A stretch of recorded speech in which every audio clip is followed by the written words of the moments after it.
How did you start your own business? How I started my own business. I went to a school called the Laura Beauty School, and it was quite an honor to be hired by them because there was not many salons, and I worked for them for 7 years.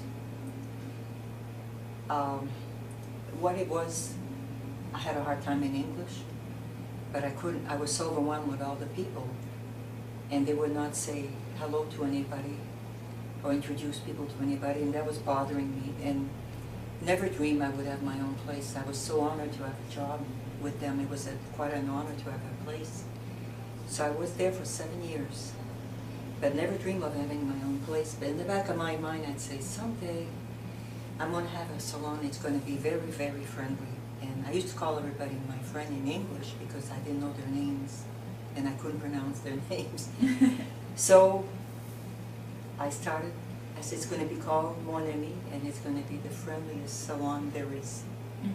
So besides owning your salon, are you involved in any other activities, places, or groups that are devoted to their French heritage?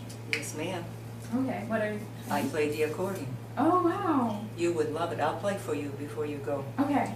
I have played that since I was 7 years old. When we were on a potato farm, my dad hired Canadian peoples. Now you've heard of immigrant like Mexican. Us was the Canadians, and they were Acadian too. And you couldn't, when they work hard all day, they played music at night, and I was so moved. And Mama had an accordion, and I started to play. So my things today, I play all over Bangor. I have a piano lady. We play. I perform the end of this month at it's independent living, and it brings happiness. That music I play, I can't read a note. It's about 100 years old music, but it's so beautiful. And it makes, they dance. I even have wooden spoons from Prince Edward, Rhode Island, that's in Canada. I had been there and they made some for me and shipped them for me, so I passed them in the crowd and they play. It's like drums, and music is my passion. What does it mean for you? It means love. It means that also that my grandmother played it, which I never knew. Oh. Because my mom had Alzheimer's, and my grandmother died young, and I knew she sang, but I never knew. And then my mother's sister told me she played an accordion and sang. And when I found that out, I knew I'm taken after her. What about your French heritage inspires you the most? But I'm proud the way we speak, and the way we work and we cook. We love to make parties. We like to cook and have parties, and I'm a good cook. And I'm known for my rum cakes with pecans. And we make something like New Orleans. It's not it's called a chicken stew with homemade dumplings. And in New Orleans they call that another name. I can't think what it's called. But when Mardi Gras comes, they make that. It's similar to ours, but they have a little more hotter spices. But us is, well, when we grew up, the only spices we had in those days was something we grew. And it was called summer savory. In French, it's called la saurière. And we made our own spice. We did the shallots, the green onions with the green tail, scallion they call that. We cut that, put sea salt, let it soak, and that was always on the counter in the kitchen. So when you made stew or soup, you put that in there and give a flavor. So we grew up that way, If we had a big winter storm and couldn't go out, we have like a grocery store in the cellar. So that's what inspired me with the way we grew up, And we make something out of nothing. How true is that? We were brought up poor, but we made something.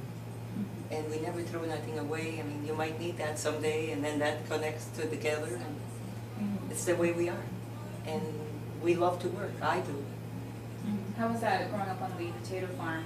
And your parents were hard workers? Oh my word, yeah. My dad, at 29 years old, had his own potato farm. And he was a 6'4" man. He was so unique. He parties there in the middle. Everything had to be strict place. Like you see that he looked like the mafia, but he wasn't. And my mother was 21. They got married, and we grew up on the farm, and it was good, but it was lonely. So where was the potato farm located? It was called New Canada Plantation. It's, it was not a village, but it was a plantation. Everybody had big farms. And it was quite the place. My grandfather, actually my grandfather, my dad's father had a sawmill. And he was the first one to have a sawmill to make, they would cut the lumber and they'd make it into plywood to build. And people came all the way from Houlton, Maine. That was a highlight on that for us on Saturday night, believe it or not. Mom would wax the floor, and we had our fathers, this is all how we entertain ourselves. We had no TV, but the radio, and we had Dad's wool socks, and we buffed the floor.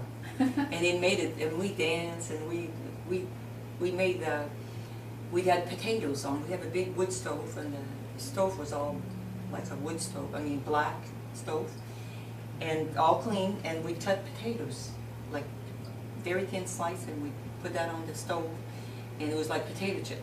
You serve that with butter and salt and pepper, and that was quite the thing. I mean, things like that. Then we made our own candy with taffy. You know, I can't remember how we did it, but we'd all sit around, stretch it, and everything. But it was the way of life, you know. And every Sunday, everybody, we'd do a meal at our father's house, and we took turns. It was always a big deal, chicken cooking on top of the stove, or telling stories and big meals, and that was quite the thing. Wow, it sounds like you had a really close relationship with your family. Oh yeah. How many siblings do you have? 8. 8 siblings. I was next to the oldest, so I've never been spoiled. Have any ties to a religion? Yeah, I'm Catholic. I couldn't do it without the big guy. Oh yeah, my God, my mother, she could move mountains with prayers. She was so strong. Oh my God. You can't do it alone. I don't care.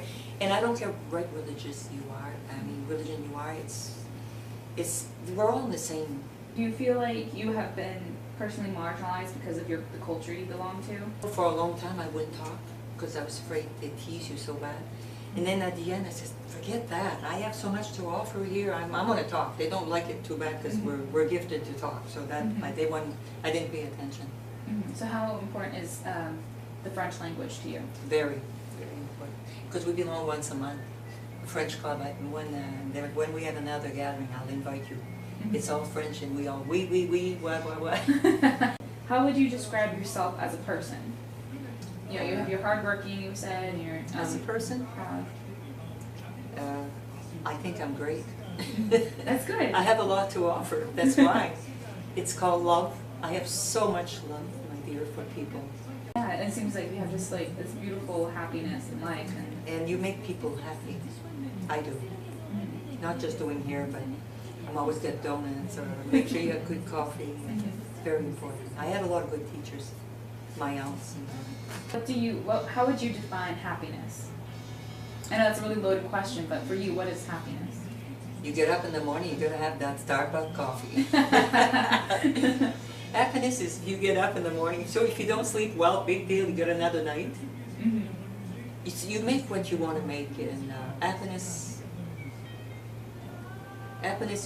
you get up in the morning. Not many people can, and to make people happy is happiness. I get so excited.